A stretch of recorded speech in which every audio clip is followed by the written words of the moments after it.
morning, everyone. Welcome to Salem City Club. If this is your first time here, and I think that is true for some of you, we hope that you feel welcome. We would like for you to return. That would be wonderful. We always want to thank our supporting business partners, which are KMUZ Community Radio, Virgil T. Golden Funeral Home, Pioneer Trust Bank, Willamette Heritage Center, and Lugene Fobert Graphic Design. Let's have a hand for our sponsors.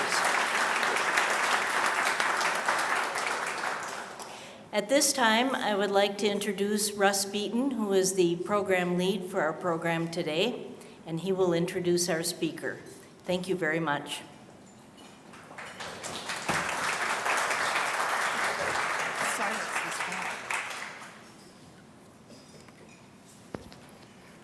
Thank you, Sharon.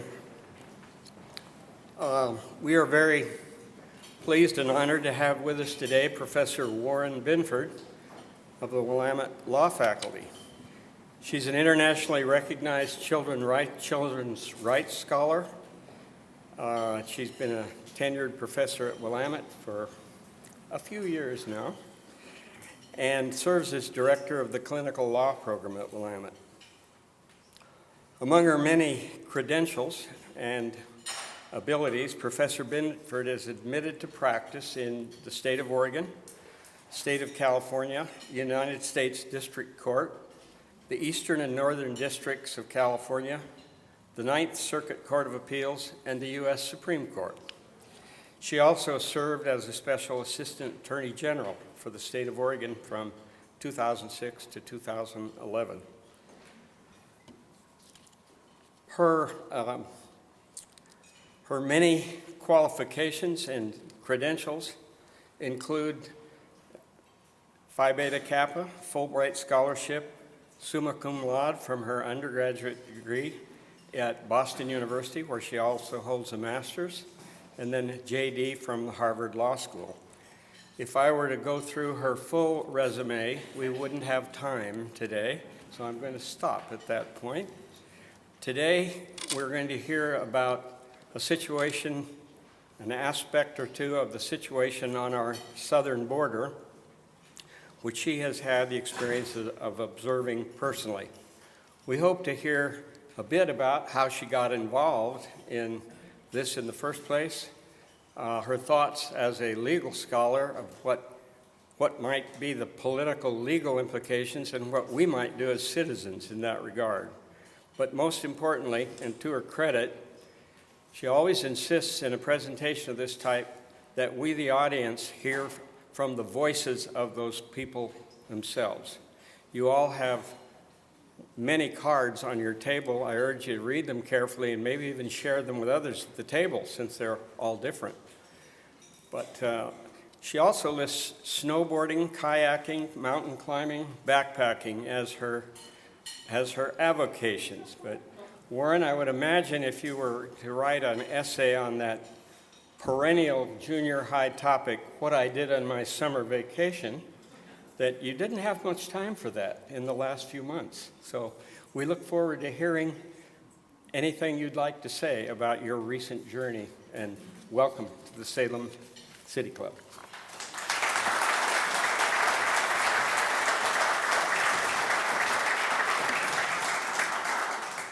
Thank you, Russ, and thank you to all of you for coming here today to learn more about how the U.S. government is treating children entrusted to its care on our southern border. I want to start by saying I take great offense to your underestimation of me. I actually climbed Mount Fuji this summer with 2 school-age children and my husband. So, yes, I did continue to try and not lose perspective of finding the things that ground us and creating time and space for those, because this is not easy work to do. And it's really critical for all of those of you who do difficult work to make sure that you make time for loved ones and physical exercise and challenges that have nothing to do with your professional commitments. I do ask that we start every discussion about these children by hearing from the children themselves. And for that purpose, I have ordered a number of postcards, which I've brought for you today. Each of these postcards is a copy of a piece of art that an artist on the East Coast has made. And the art form is called Amplification Art.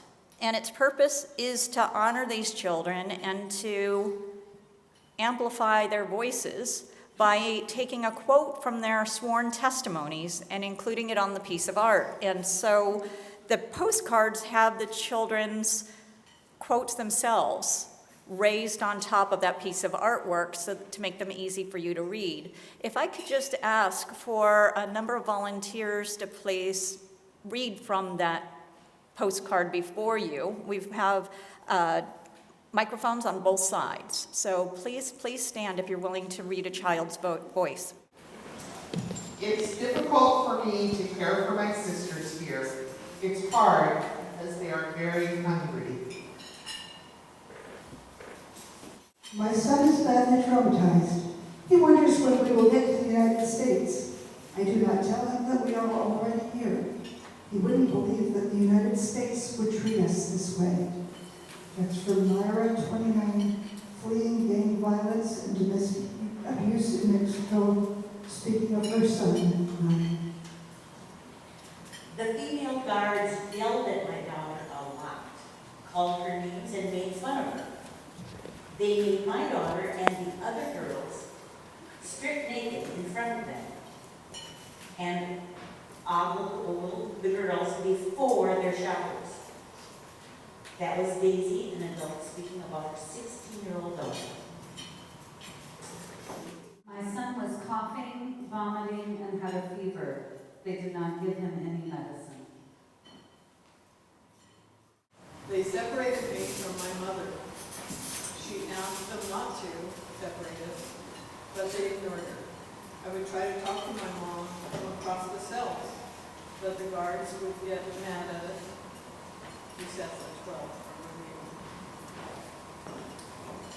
from The cold was unbearable. My son is still suffering from a terrible cough and cold from how cold the doghouse was those 4 nights. On the second day, we were at Hilera. They took my mother away from me and had her speak to someone on the phone, but they were speaking Spanish to her, and my mother does not speak Spanish. I tried to get to her to translate for her, but they would not let me help my mom. So they kept me away from her so that she could not communicate our claim for asylum. Carla, age 15, got home.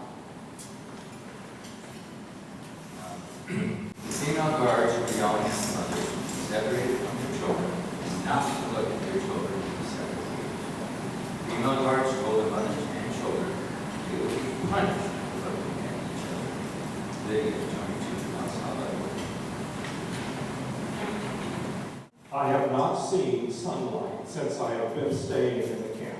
Timothy, age 16. The facility is locked. I cannot leave. I was warned that I would get in trouble. One of the other teen boys got into trouble, and we were told that he was taken to the freezer box, Hilera's, as punishment. A teenager who fled violence in El Salvador. One of the things that we learned in the interview of the child who described or a parent who described being separated from their children and being told that they could not turn around and make eye contact with their children was that older children who then tried to comfort the children who had been separated from their parents were told that they were not allowed to touch or comfort the children who had been separated from their parents and whose parents were told that they were not even allowed to make eye contact with their children. I don't know how many of you are parents, but I don't think that you have to be a parent to understand the brutality of family separation. We have been working with a number of pediatricians, child psychiatrists, and child psychologists, and everyone that I've spoken to in each of those fields has confirmed that the research shows that the level of trauma that a child experiences when being forcibly separated from their parents, particularly for an extended period of time, which many of these children then experience, constitutes a form of torture. And the United States has agreed, as party on the Convention Against Torture, that it will not subject anyone, including children who have heightened rights of protection under the Convention of Torture, Against Torture, and other legal authorities, that they should not be subject to these practices. The way in which those testimonies were collected that you just heard from today is a lawsuit that was brought by the children against the United States government in 1985, when the Reagan administration was holding children in facilities such as abandoned hotels, surrounded by razor wire, and the children were being used as bait to get the parents to come and get the children so that then the administration could deport the entire family. The families tried to send other family members who were here lawfully in the United States to get the children, but the Reagan administration refused to release the children to those family members. And in the meanwhile, the children were kept with unrelated adults. Some of them were strip searched daily. Some of them were subjected to vaginal searches. Some of them were sexually abused in those facilities. And almost none of them had any access to education and recreational facilities or activities. When the children brought that lawsuit, the attorneys who were representing them were Carlos Holquin of the Center for Human Rights and Constitutional Law, and Alice Boussier from the Center for Youth Law, who was a mentor of mine. Carlos and Alice litigated that case for 12 years on behalf of those children. It went all the way up to the Supreme Court and all the way back down again, and sometimes the court sided with the children, but sometimes the court sided with the government, until finally, 12 years in, the Clinton administration sat down with the children's attorneys and said, let's just agree that children are not supposed to be detained. This is a matter of common knowledge. The research shows that it hurts children when you lock them up. So let's agree that children are not to be detained. However, we do have to process these children. So what we will do is we'll process these children as expeditiously as possible, and we will try to place them with parents in the United States, because guess what? Many of these kids have parents in the United States. So we will place them with parents in the United States. If the child doesn't have a parent in the United States, then we'll place them with another family member in the United States. And if there's no other family member in the United States, then we will place these children with another adult in the United States who is authorized by the parents, not the government, but the parents, to take care of these children. And only if there's no parent in the United States, family member, or other adult able to take care of these children do they then need to be placed in government care. Well, in February of this year, Commander Jonathan White of the Department of Health and Human Services, who is a career civil servant, testified before Congress that 89% of the children who were released from their custody that year, in early fiscal 2019, were released to one of those first three categories: parent, family member, or other adult authorized by the parents. Only 11% of these children needed to be in government care for any extended period of time. In addition to that, that fourth category, the children who don't have family or other adults who know them and are able to take care of them, those children are supposed to be placed in the least restrictive environment possible. Does anybody know what the least restrictive environment possible means in legalese? Home. Right. It's a home. It's a foster home, usually. So those children are supposed to be in foster homes. That's what the government planned, and that's what they agreed to. Well, in addition to that, the government agreed In addition to, we're going to release kids as expeditiously as possible. We're going to place them with their families or other authorized adults. And for that short duration when they are in our care, we're going to make sure that their basic needs are met. Needs such as sanitation and sleep, basic care. And they also said that they will be given access to the special accommodations they need, such as education and recreation, that's inherent in caring for children responsibly. None of this is radical. None of this is groundbreaking. And so the government agreed to do that.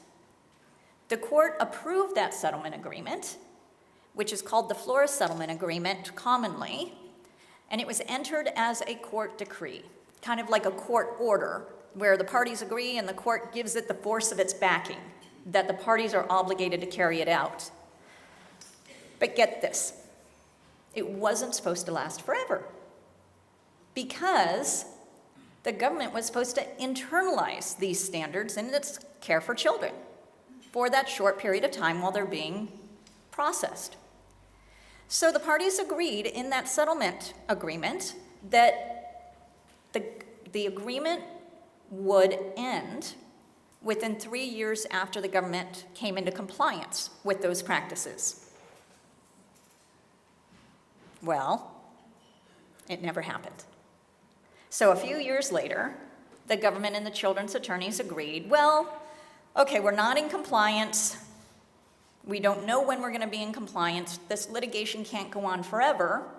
So let's just agree that you, government, will promulgate regulations, will publish regulations that make the terms of the Flores Settlement Agreement a matter of administrative law. That's what regulations are. They're a form of administrative law where the executive branch says, this is how we're going to do something. That was under the Bush administration. Around that same time, you also had a bipartisan government pass the Trafficking Victim Protection Reauthorization Act, the TVPRA, which recognized that children had a number of rights, and those rights included that the administration was supposed to process these children and care for them in accordance with the child's best interest, which means that it's not about what's best for the government or what's easiest for the government, but it needs to be that the government needs to be making child-focused decisions about the children that it processes and the children who end up being in its care more permanently. And it also created heightened legal protections for children who were the victims of trafficking. Now let me stop there for a second, because in recent years, there's been a conflation of human smuggling and human trafficking, or child smuggling and child trafficking. I care about this issue because before I accidentally became an expert on children arriving at the southern border, I was an expert on child sex trafficking. So I know a thing or two about trafficking. And when I started to hear national leaders referring interchangeably to child trafficking and child smuggling, I got very upset, because there is a difference, and it is this. In child trafficking, a child is taken by adults or others who have control over that child, forcibly or by fraud.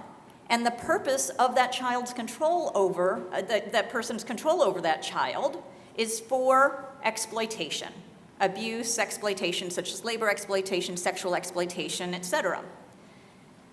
Human smuggling is more along the lines of what coyotes do. Coyotes are the people that families hire to get them safely to another country, or to get their children safely to another country. They're people who know the safe passages, they're the people who know how to get across the river, and they're people who say, I will be responsible for your child, I will be responsible for your family, in exchange for usually several $1,000s. So I'm not saying either is right. Certainly trafficking is wrong, but what I'm saying is smuggling is very common, and child trafficking is far too common, but far less common than human smuggling. They're two different practices, both of which need to be addressed through different solutions, and it's important that we separate out the two. Child victims of human smuggling do not have the full legal protections that child victims of trafficking do. So know that you've got to separate those out, and you need to ignore national leaders who conflate smuggling with trafficking. So stepping back into the early noughts. So although the bipartisan government in the early 2000s agreed that there was going to be another way that would end the Flores litigation and passed some legal protections for the children arriving to the United States, no regulations were promulgated under that administration. No regulations were promulgated under President Obama's administration.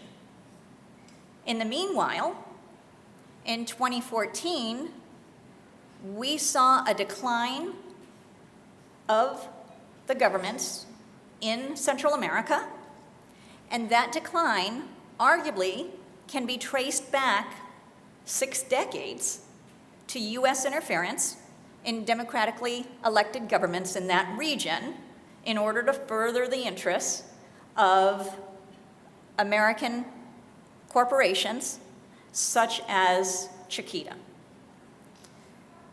That region never fully recovered from our involvement. And in recent years, we've seen a tremendous amount of instability and the rise of control of the region by gangs, such that that region has now become one of the most violent in the world, with high rates of homicide, widespread rape, widespread domestic violence, and a lack of social stability that now is being compounded by climate change. We are hearing from more and more children that the reason they're coming from the United States is not just the gangs and the sexual assaults and violence and threats of violence against them, but also the fact that some of the indigenous communities are having to relocate because of droughts in their regions.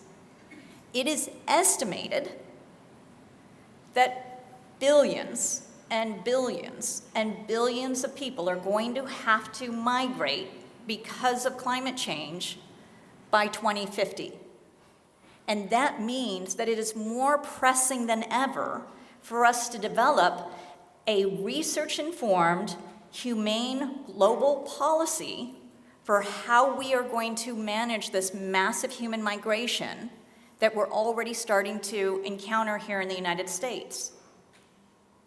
Well, when we saw this influx in 2014 of unaccompanied minors who were being driven from their homes because of gang violence in their home countries, the Obama administration tried to deal with it by locking the kids up in influx facilities.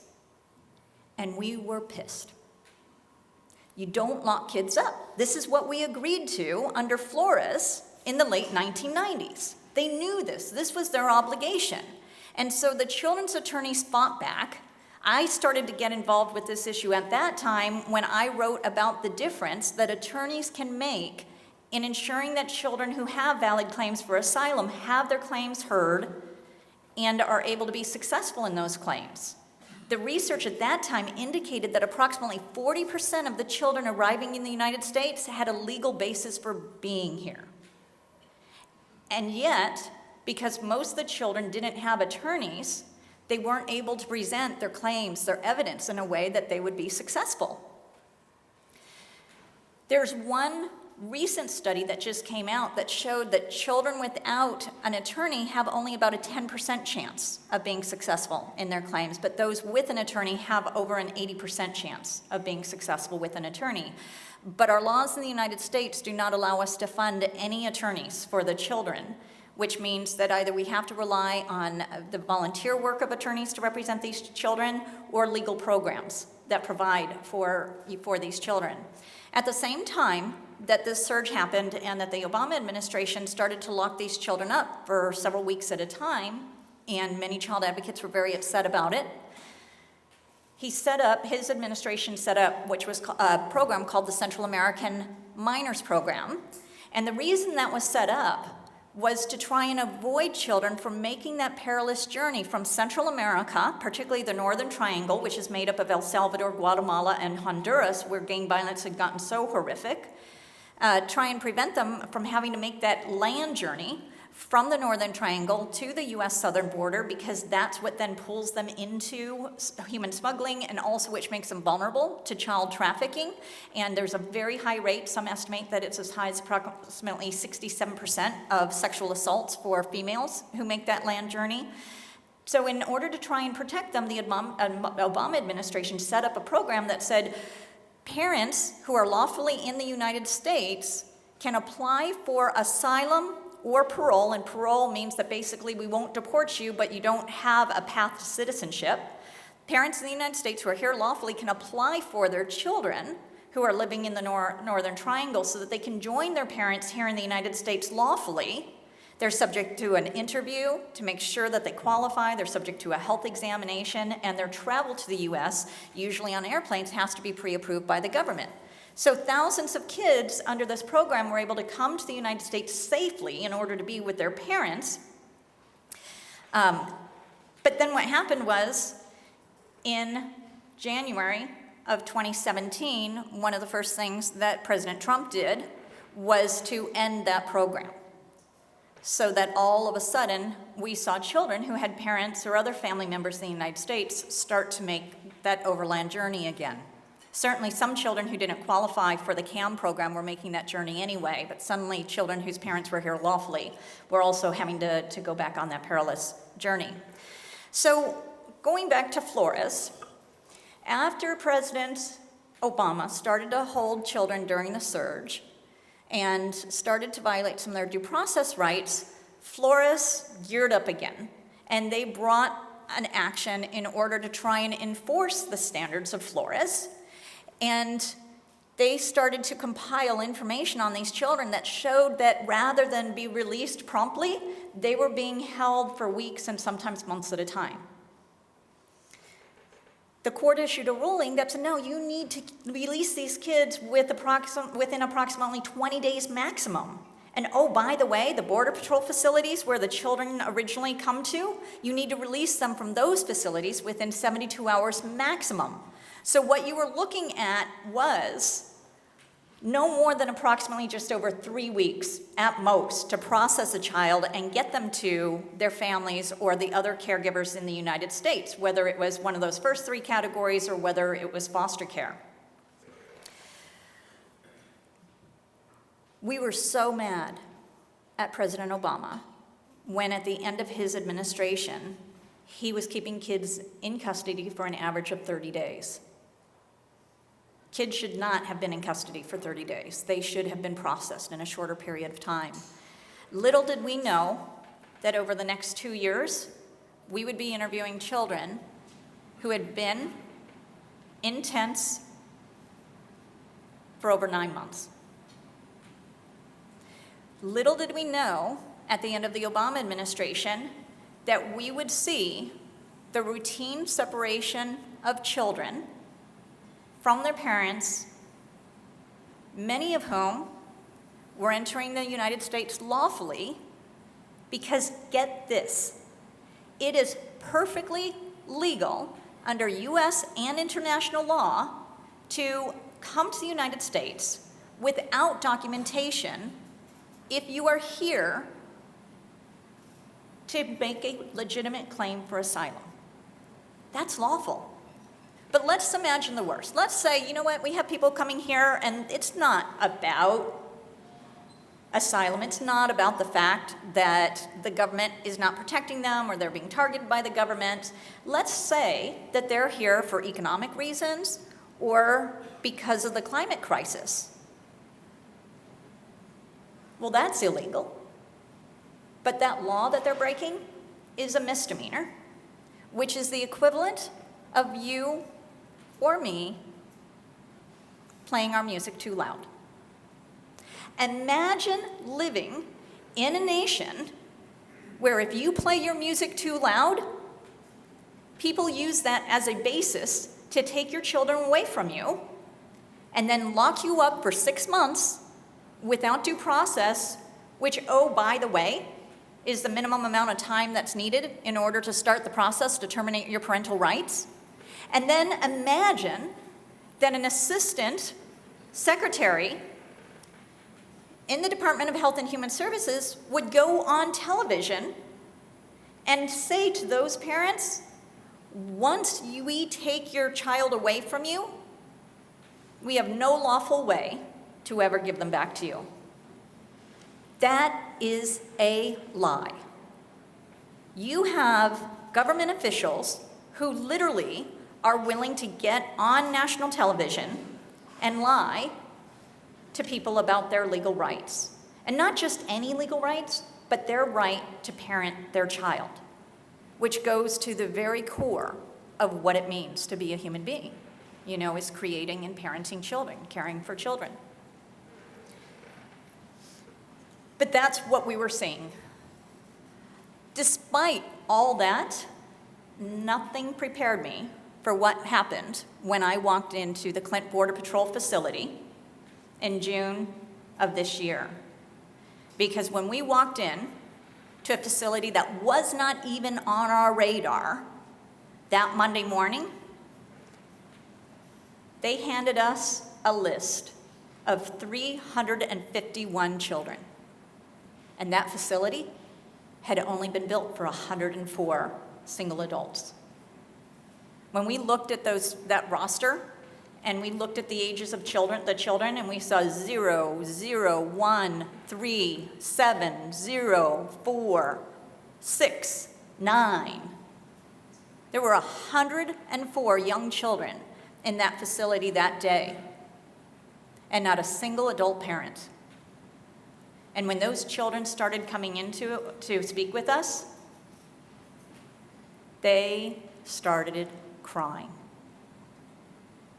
All I asked in that first interview was, how have you been treated since you've arrived in the United States? Every child in the United States has a right to be treated well. How have you been treated? And she burst out in tears. She was 14 years old. In her arms was a tiny, tiny child who was so dirty.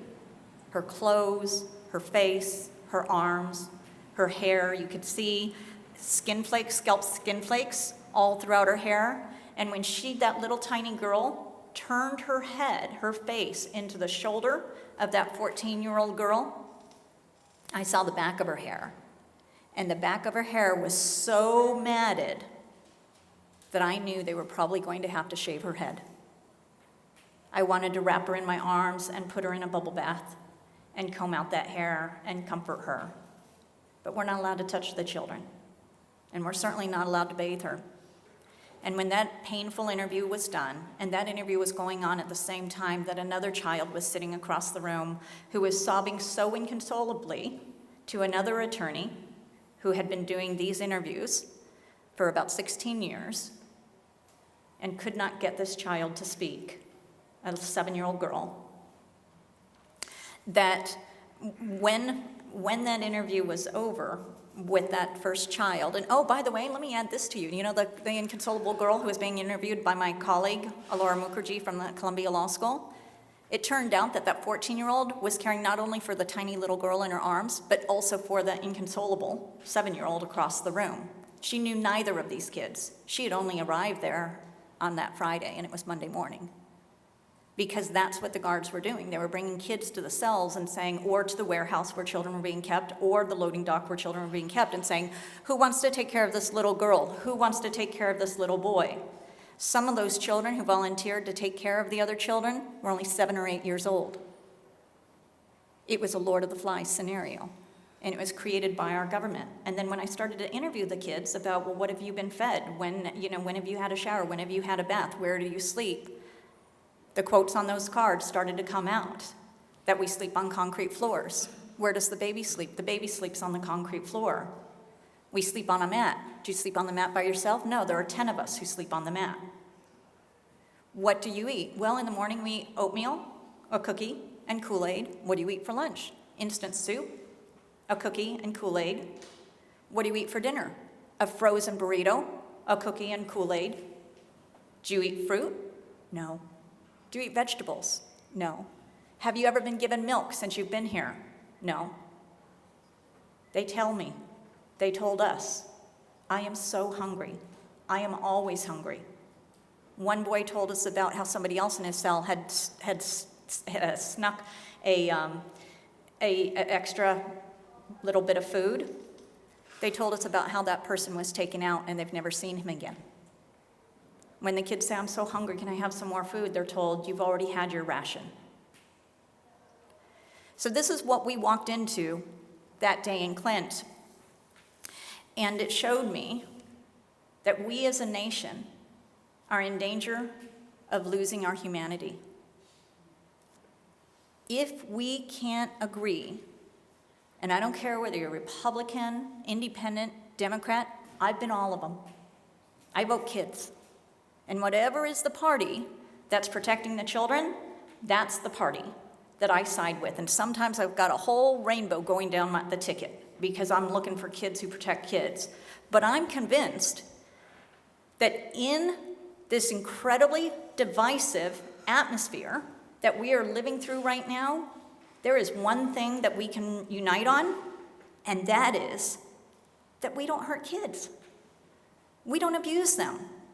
And when we're caring for them, we don't severely neglect them to the point that they are dirty with matted hair and that they're hungry and they're sleeping on concrete floors, not as wealthy as our country is, and not for the short period of time that these children need to be processed so that they can get with the family and other adults who have committed to take care of them. All we got to do is run the background checks and get them there. On the third day, we were so upset by what we saw that we started asking the kids. Some of them had never talked to their family since they came to the United States, and they're supposed to be able to call their parents as soon as they get here, other family members. So we started calling their families. Every single child but one had a number memorized, had a number folded up in their pocket, had a number folded inside their coat, and they'd hand it to us with their little hands. Every single family member either answered that call or called us right back and said, where can I come to get my child? What do you need from me? Do you need me to wire money so that you can put, my daughter on an airplane to me in California? They want their kids, and they're able to care for their kids. There's no reason for them to be in these facilities. And if we can't agree that we should not be abusing and neglecting children, then we are done. We're done as a nation, we're done as a civilization, because no civilization can endure who cannibalizes innocent, defenseless children who have come to you for refuge, and especially where those children have loved ones here in the United States who can care for them. So let's talk about what you can do. So there are I'm just going to show you some pictures. This is the Clint Border Patrol facility. Absolutely lovely facility on the outside. Some really nice people on the inside. Some people who do evil things on the inside as well. But everywhere I go, I see good and decent people, including in this facility. There are those there, and they'd come to me and they'd say things like, we're on your side. These children don't belong here. We can't take care of them. We don't know how to take care of them. We want you to be successful. Godspeed. And they would wish us their blessings and success on behalf of these children because they knew that these children did not belong there. Others, though, of course, hit, kick, took children's bedding away when they gave them a lice comb. Let me stop here. I know I want to leave questions, but there was one person, and this is the person that I think of, one of the 3 people I think of, maybe 4, that I think of when I think about the people who are committing bad acts in this facility intentionally and on an individual basis, not as a part of carrying out a larger government strategy to try and create deterrence in immigration, which is what the administration said is driving this, that they want the conditions to be so bad that people stop coming. And in fact, some of the research shows that when you have harsh immigration policies, it actually can lead to an increase in immigration because people are like, oh, we gotta hurry before it's too late. So it's can create the opposite effect of what's intended. But in any event, I'll share this story with you. So on the third day that I was there, we were only intending to be there 3 days, and we had no idea when we sent our first team in there on Monday what we were going to find, and so we didn't know if we were going to be there more than 1 day. We were there all 3 dads, and on that third afternoon, one of the girls told me that there was a lice infestation in her cell because they were keeping some of the children in jail cells. And she told me that and this is what it's called on the roster, it gives you cell number, so I'm not being dramatic. So this child told us that there was a lice infestation in her cell, and that she was very upset because the guards had yelled at her and taken away all their beddings. And I said, well, why? And she said, well, because they brought us two lice combs and told us to share them. What is the one thing you never do when there's a lice infestation? You don't give children brushes and combs to share, ever. So they brought them 2 combs, and then they came back to collect them, but they couldn't find one of the combs. So the guard got so mad at them that he yelled at them and berated them to the point of tears, and then he told them, I am taking away all your bedding, and if you don't find that missing comb, you are all going to sleep on the concrete tonight. Because I look for good people wherever I go, I'm thinking, no, this is someone who just doesn't understand how to get kids to do what you want them to do. And so he's trying in his macho way to scare these kids, but there is no way that a Border Patrol officer is really going to make a whole cell full of kids sleep on a concrete floor intentionally for losing something that he never should have given them in the first place. So I arranged to come back a 4th day. And that 4th day, I pulled several children from that cell, and I asked them if the guard had brought their bedding back. And every single one of those kids confirmed that the guard never brought the bedding back, that all of those children, and the children it ranged from, toddlers through teenagers, that everyone had to sleep on the concrete that night. So beautiful facility on the outside, but like I said, some very inhumane things going on inside. This is interesting because this is part of the windowless warehouse that I talk a lot about, that we couldn't figure out how they were keeping so many children there after we left, when there was a media storm following our announcement to the public of what we found.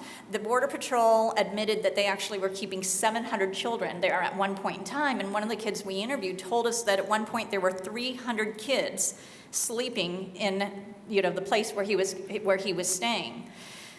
We drove around the outside the facility to try and figure out how they were keeping 351 kids in a place that was intended for 104 adults, and we saw that apparently they had thrown up this cheap metal-sided warehouse on the corner of the property, and that was the only explanation for where they were being kept, where they were keeping the kids. And we couldn't think, no, they couldn't be literally warehousing kids, hundreds of them, in that flimsy warehouse from Home Depot or wherever they picked it up for a few $100s. But sure enough, what ended up happening is that there were a whole line of porta potties outside.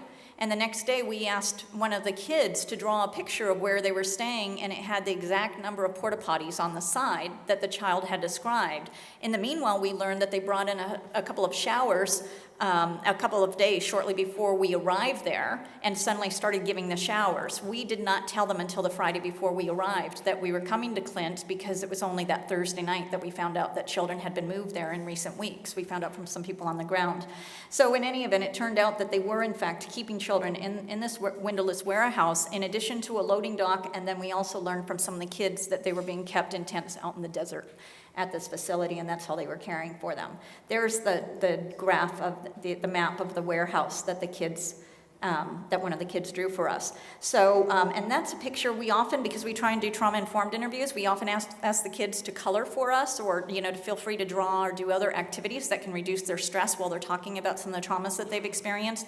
And I'm always amazed by how so many of the children draw pictures of their families, their homes, hearts, flowers, churches. Religion plays a huge role in these children's resilience and their well-being. And then as far as, what you can do, you can absolutely, I can't even read my slide. So first of all, it talks about the importance of litigation. So these children's rights are being litigated in our courts right now. They're being litigated by the Center for Human Rights and Constitutional Law. That's those original attorneys who brought this lawsuit. Carlos Holquin is still litigating for these kids with Peter Shea, who's there, and so is the Center for Youth Law. In addition to that, the ACLU has brought Mizell versus ICE, which is the family separation lawsuit that was filed in San Diego, where that court recognized that migrant families have a right to family integrity and that it violates their constitutional rights under the U.S. Constitution to break them up. In addition to that, the Southern Poverty Law Center recently brought a lawsuit on behalf of fathers who had been separated from their children and the children in light of the trauma and the harm that was caused to them by that separation. And then just last week, another organization brought lawsuits on behalf of some of the mothers who were separated from their parents. And so litigation is playing a huge role. Another thing that you can be involved with, in addition to supporting that litigation, is an effort to amplify the children.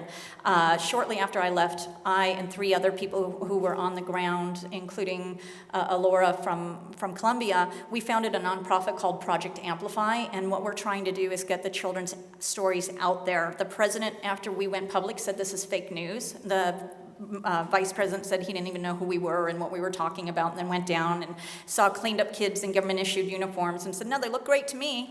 And we were very concerned about these children's existences being erased and their stories not being told, and so we've committed to doing events like this, and we've had over 100 pieces of art, some of which you have in front of you, that have been created by artists around the country. The Broadway communities come together, and they've done a whole set of readings by artists, such as David Schwimmer from Friends, Orange is the New Black, Succession, people from different shows and programs, both on Broadway and on other media platforms. And they are reading the children's declarations in their totality. And that's available online, and you can watch those. And then we're also working on some other amplification events, including art exhibits of the children's artwork, as well as the artists who are trying to amplify their voices. You can get involved in that effort. Also, we are asking you to engage with legislation. So we've been trying to organize experts, from different fields of children's care, pediatrics, child psychologists, child psychiatrists, and et cetera. We just spent a week back in D.C. meeting with 30 congressional offices, 20 Democrats and 10 Republicans, who are committed to a bipartisan solution to the mistreatment of children. There also is an opportunity to sign up to serve as a foster family for these children while they're being processed until they can be reunited with their families, so that they can get out of these facilities that are so abusive and traumatic and be with a caring family that will feed them well and show them compassion. And then also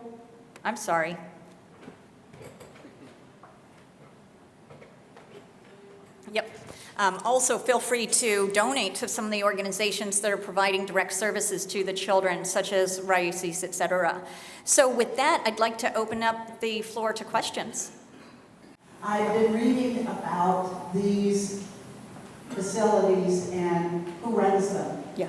And I'm hearing that they don't want you to get the kids out of there, that they're making like $800 a day per kid to have them there. And I would love you to talk a little bit about that, because that just, of course, I can't stand that.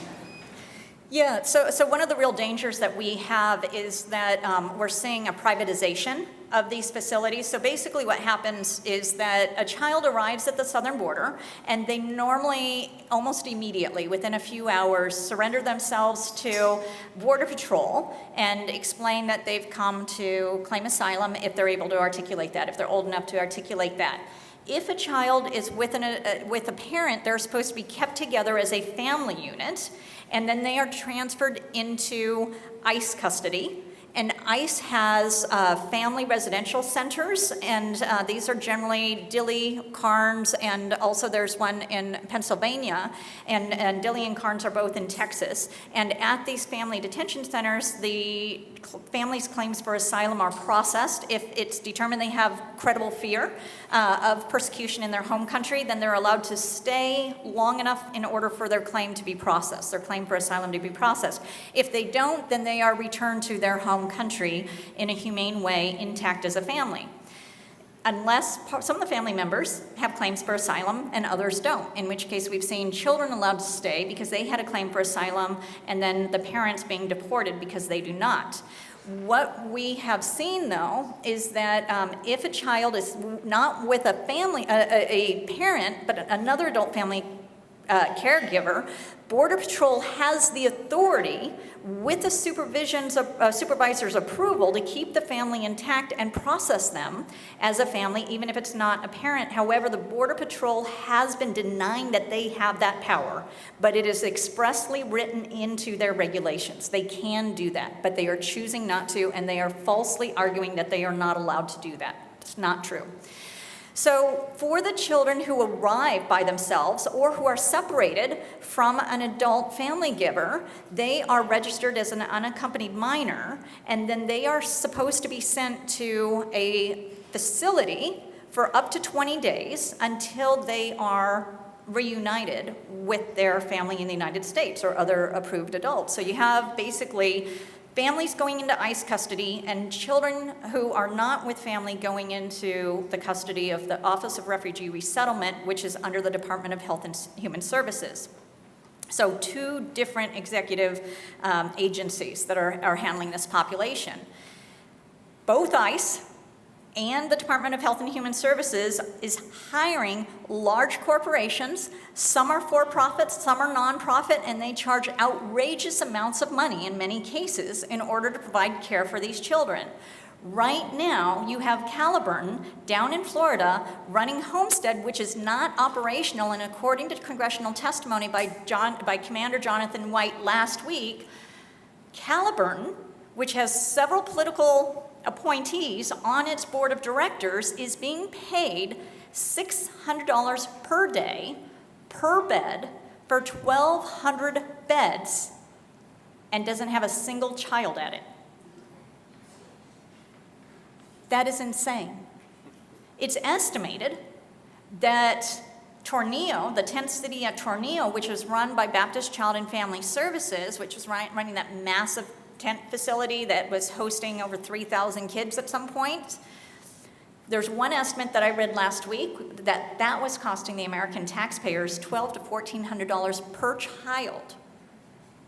So you're talking about outrageous amounts of money to provide these kids with substandard services, one of the most important of which is to reunite these children quickly, and yet we've interviewed child after child who says that they have been there for months.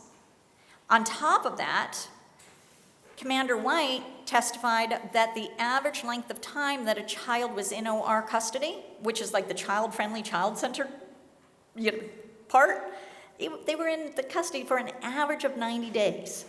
Average of 90 days. Remember how mad I was at President Obama back in 2016 at the end of his term for holding kids for 30 days? I had no idea what was coming. No idea. Another question?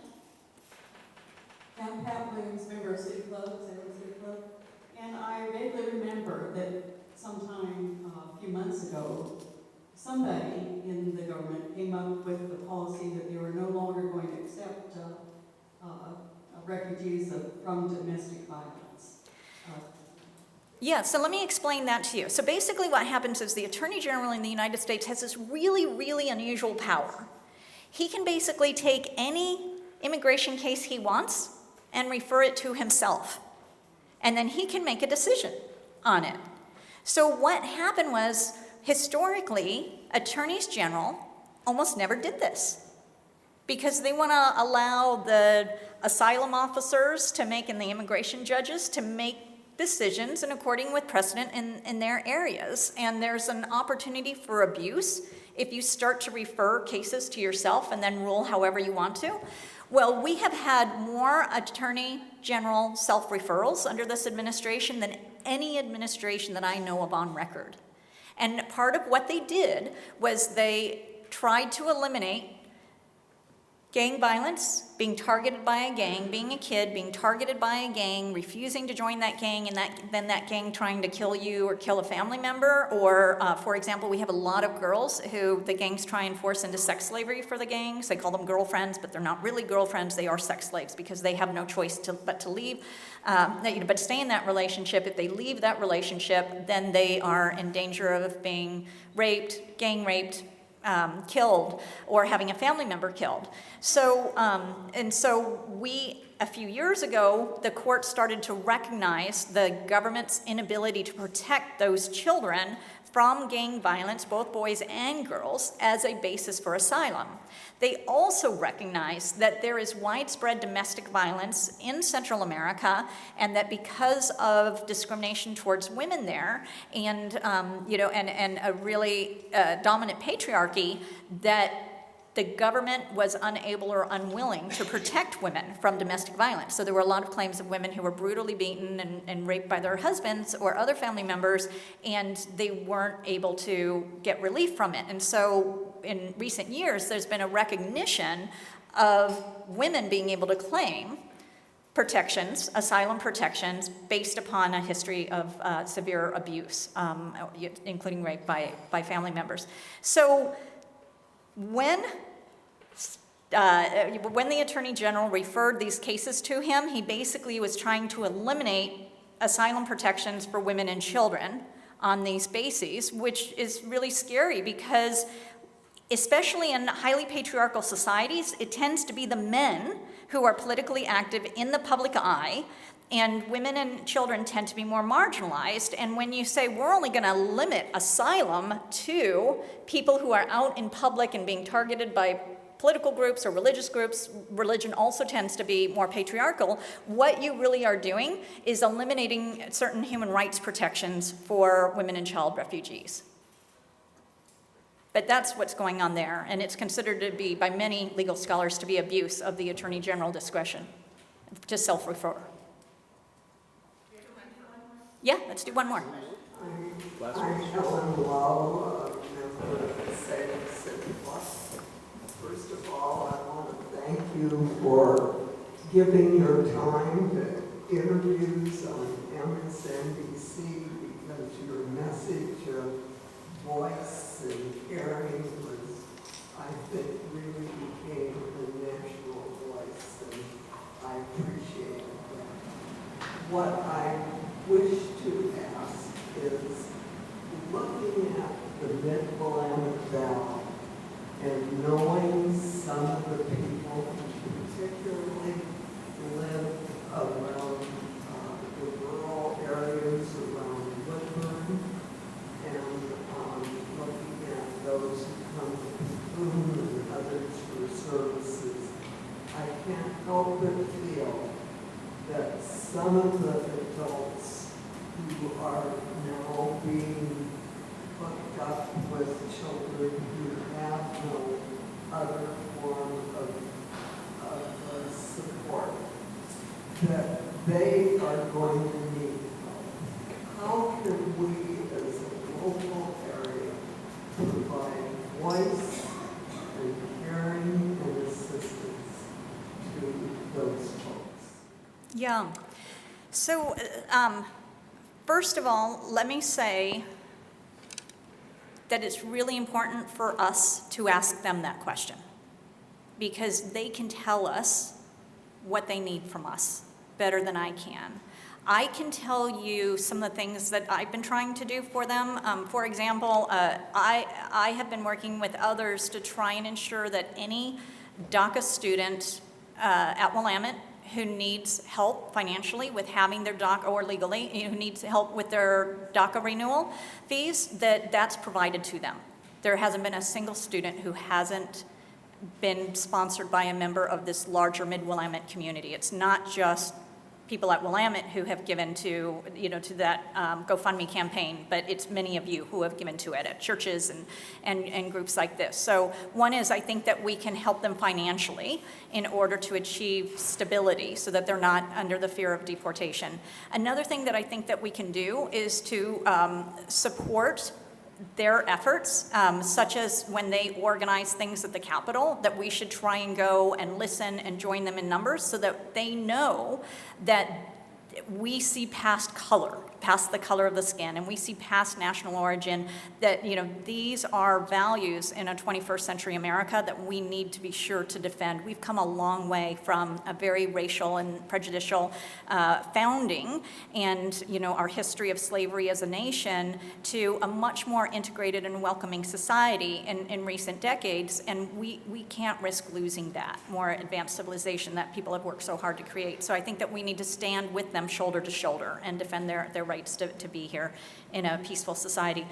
Our next stage in the Project Amplify campaign, the first stage was this Amplify the Children, and then the next stage is Amplify the Love, and we're trying to organize a letter writing campaign where everyday Americans can submit letters to these children and their families all across the country and let them know that there are good and decent people like you who, you know, welcome them, do want them to be treated humanely, are sorry that they've experienced abuse and neglect at the hands of our government, and that they are, you know, that they are welcomed with compassion and that we wish them care. So go to the Project Amplify website, and that will be coming out in the weeks to come, and then we'll have like 4 months to communicate with them publicly and to one another that we support them. And then the last thing I want to say is to go back to that last suggestion, which is to support the organizations that are doing this work and are providing support to those families, because those organizations, many of them are really doing meaningful work here in Oregon, and you've already mentioned one of them, Pukoon. But I wish I had all the answers, but you know, all I can tell you is that I am a witness to the systematic abuse and neglect of children on a widespread basis by the U.S. government, and that I will continue to take a stand against that, and that I ask that everybody else join this effort to speak out against these. I'm going to ask one more thing, and then I'm going to let you go. So there is some research that recently came out of Yale that said that one way to change community values is to write an op-ed. So if any of you have the gift of words, let me urge you to write op-eds in local papers that speak out for these children, that speak out against abusive practices, and that argue for not only defending our civilization, but actually advancing it by treating children humanely when they come to the United States for whatever period of time that they end up being here, but to treat them humanely and to get them to the people who love them as quickly as possible, so that we're not wasting your money and mine caring for them in abusive facilities where other people are profiting from their suffering. So thank you.